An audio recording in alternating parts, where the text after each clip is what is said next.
বাইরেটা হালকা বাদামি এবং ভেতরটা সাদা, ধপধপে সাদা। চিনতে পারছেন? এটি শাঁকালু বা শাঁখালু বা জিকামা, যেটি আমাদের ভারতবর্ষে শীতের শেষ থেকে শুরু করে প্রায় 3-4 মাস দেখতে পাওয়া ধবধবে যায় সাদা এবং এর অনেকে রুট ভেজিটেবল খেতে ভয় পান, ভাবেন এগুলো ডায়াবেটিস রোগীর জন্য ভালো নয়, কিন্তু এটি ডায়াবেটিসের জন্য অত্যন্ত উপকারী, কারণ এতে প্রচুর পরিমাণে ফাইবার আছে।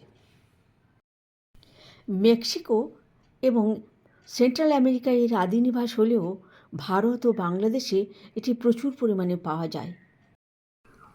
এটিকে Mexican potato, Mexican yam bean, Mexican turnip, Mexican chestnut, Chinese potato, leaf cup ইত্যাদি নামে ডাকা হয়।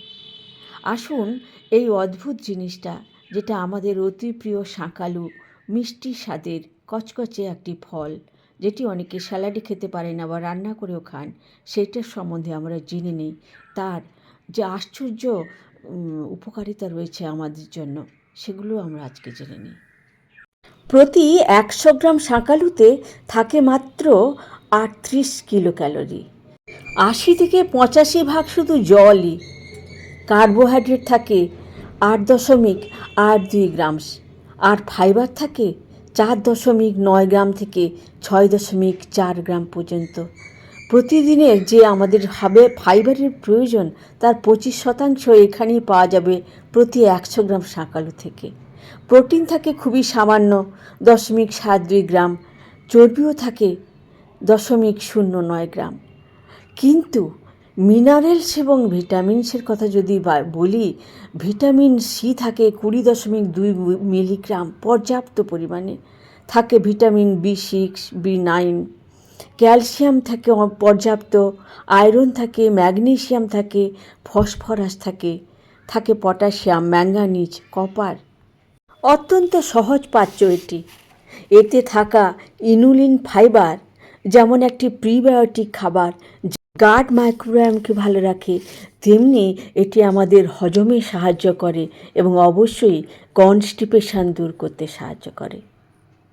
এতে থাকে পর্যাপ্ত ভিটামিন সি, ইমিউনিটি বাড়ায়, ত্বকের জন্য অত্যন্ত ভালো এবং প্রদাহ কমিয়ে আর্থ্রাইটিস এবং যে কোনো যন্ত্রণা কমাতে সাহায্য করে।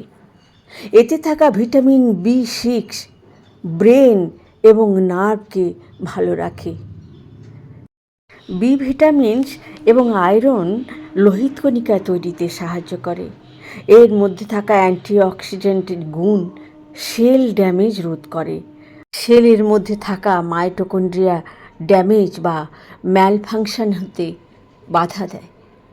দাঁত এবং মাড়ি ভালো রাখে। এতে থাকা পটাশিয়াম এবং ফসফরাস মাত্রায় কম বলে এটি আমাদের কিডনি স্বাস্থ্যও ভালো রাখে।